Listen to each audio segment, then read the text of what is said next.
పెళ్లి ప్రమాణాలు. వివాహ కార్యక్రమంలో చెప్పే పెళ్లి ప్రమాణాలు దేవుడు సృష్టి చేసిన సమయంలో చెప్పిన ఉద్దేశాల్ని స్పష్టంగా ప్రతిబింబిస్తున్నాయి.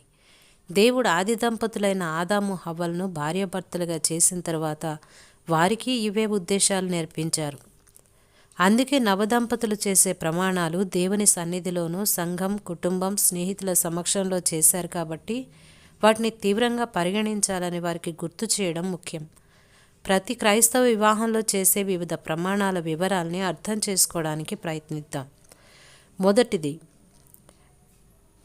నిన్ను న్యాయసమ్మతిగా నా పెండ్లి భార్యగా లేక భర్తగా చేసుకొనుచున్నాను.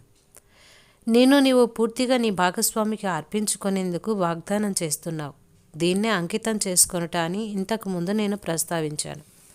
రెండవది, ఇది మొదలుకొని మీలో ప్రతి ఒక్కరూ మీరు చేసుకునే వ్యక్తి కోసం మిమ్మల్ని మీరు పవిత్రంగా ఉంచుకున్నారు. ఈ దినం నుంచి నీకు చెందవని, నీవు వేరొకరికి చెందిన వ్యక్తివని తెలియచేయటం. 3, మేలుకైనను కీడుకైనను, కలిమియందును లేమియందును, ఆరోగ్యమందును వ్యాధియందును. వర్ధిల్లడం, సంపద, ఆరోగ్యాలకు సంబంధించి జీవితంలో 3 ముఖ్యమైన రంగాలున్నాయి. అన్ని పరిస్థితుల్లో, అన్ని సందర్భాల్లో, అన్ని దశల్లో నమ్మకంగా ఉంటానని నీవు ప్రమాణం చేస్తున్నావు.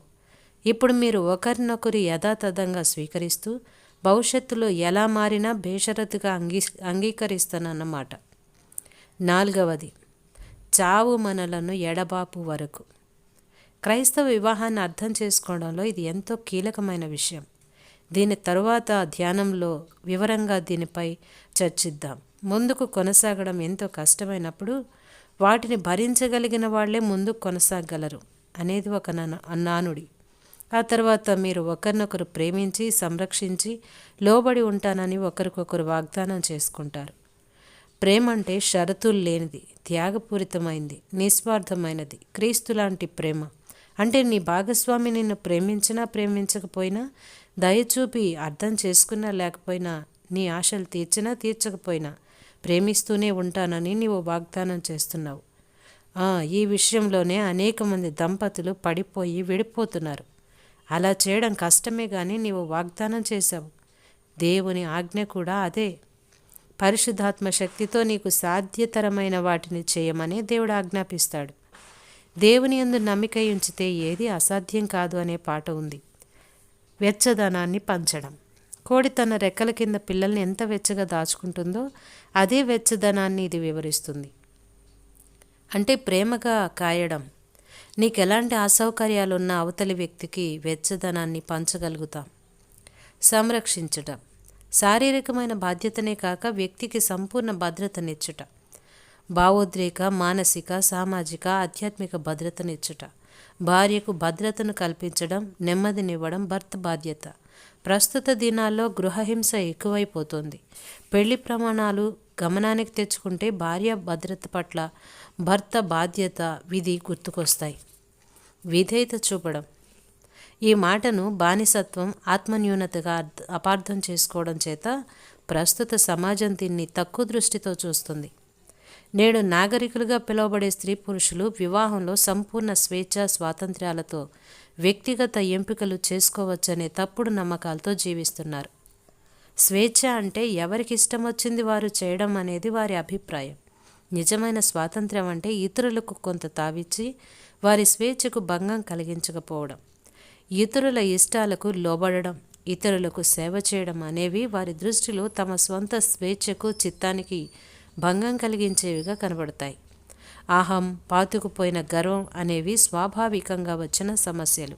నిజమైన తగ్గింపుకు, నాయకత్వానికి యేసు ప్రభు మార్కు సువార్త 6వ అధ్యాయం 42 నుండి 45 వచనాల్లో పరిచారకునిలా జీవించటం అని కొత్త నిర్వచనాన్ని ఇచ్చారు. క్రైస్తవ శిష్యత్వం అంటే పరిచారకునిలా జీవించడం కాదా? యేసు నేను పరిచర్య చేయించుకున్నట్టుకు రాలేదు కానీ పరిచర్య చేయుటకే వచ్చాను అని చెప్పారు. తన శిష్యుల పాదాలు కడుగుట ద్వారా దీనిని చేతల్లో పెట్టడమే కాక ఆదర్శంగా చూపారు. మనం పాఠాలు నేర్చుకోవడానికి వివాహపు స్థితి కొన్ని అవకాశాలని మనకి కల్పిస్తుంది. ఈ రోజుల్లో మంచి హోదాలో ఉంటూ తమ భాగస్వాముల కంటే పెద్ద మొత్తంలో జీతాలు పుచ్చుకుంటున్న అనేక మంది యువతులు ఈ విధేయతను తమ పెళ్లి ప్రమాణాల్లో చేర్చడానికి లేదా తమ వివాహ బంధాల్లో దీన్ని అలవర్చుకోవడానికి ఇష్టపడట్లేదు. దేవుని పరిశుద్ధ నిర్ణయము చొప్పున దేవుడు వివాహాన్ని, దానిలో నియమాల్ని దేవుని పరిశుద్ధ నిర్ణయంగా ధృవీకరించాడు. అవి సంఘం అడిగితే చేసేవి కాదు కానీ దేవుని ఉన్నత ప్రమాణాలు. ఈ చొప్పున జరిగింతునని ప్రమాణము చేయుచున్నాను. ఈ ప్రమాణం ద్వారా దేవుని వాక్యంలో వివాహ బంధానికి సంబంధించిన అంశాలన్నీ పైన చెప్పినట్లుగా చేస్తానని ఒక విధంగా నీవు సంతకం చేసినట్లే.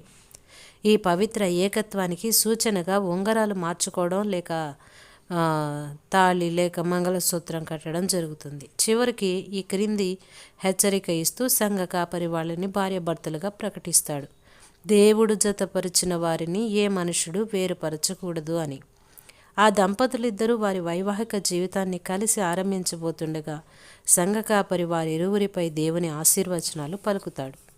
మీరిద్దరూ కలిసి జీవించే జీవితం కోసం స్థిరమైన వివాహ జీవితం గురించి దేవుని వాక్యం వివరించే అంశాలు మీకు గుర్తు చేయాలనుకుంటున్నాను. మనం ఎదుర్కొనే పరిస్థితుల్లో మనకు ఎదురయ్యే మనుషుల మధ్య మనం రంగులు మార్చే ఊసరవెల్లిలా ప్రవర్తించకూడదు. జనాలను ఆకర్షించడానికి మనం నటిస్తున్న పాత్రను బట్టి ముసుగులు మార్చే నటులముగానూ ఉండకూడదు. అలా ప్రవర్తించాలనే శోధన ఎంతో ఎక్కువగా ఉంటుంది. ఈ వ్యక్తి బయట దేవదూతలా, ఇంట్లో దెయ్యంలా ప్రవర్తిస్తాడనే వేదనతో కూడిన మాట నేను తరచుగా వింటుంటాను. ఎంత విచారకరం! ప్రేమను వర్ణించే మొదటి కొరింథీ పత్రిక 13వ అధ్యాయాన్ని తరచుగా వివాహ కార్యక్రమాల్లో చదువుతుంటారు. దాన్ని ప్రార్థనాపూర్వకంగా చదవాలి. దానిలోని హెచ్చరికలకు నిత్యం లోబడాలి. 10 ఏళ్ల క్రితం మా సంఘంలో జరిగిన ఓ కుటుంబ ప్రార్థన కార్యక్రమంలో ఈ బంగారు అధ్యాయాన్ని ఒక ఆసక్తికరమైన అనువాదంలో ముద్రించి సభ్యులందరికీ పంచి ఇచ్చారు. ఈ వాక్యపు సత్యం కొత్తగా పెళ్ళైన ప్రతి యువ జంటకు పదే పదే సవాలుగా ఉండాలి.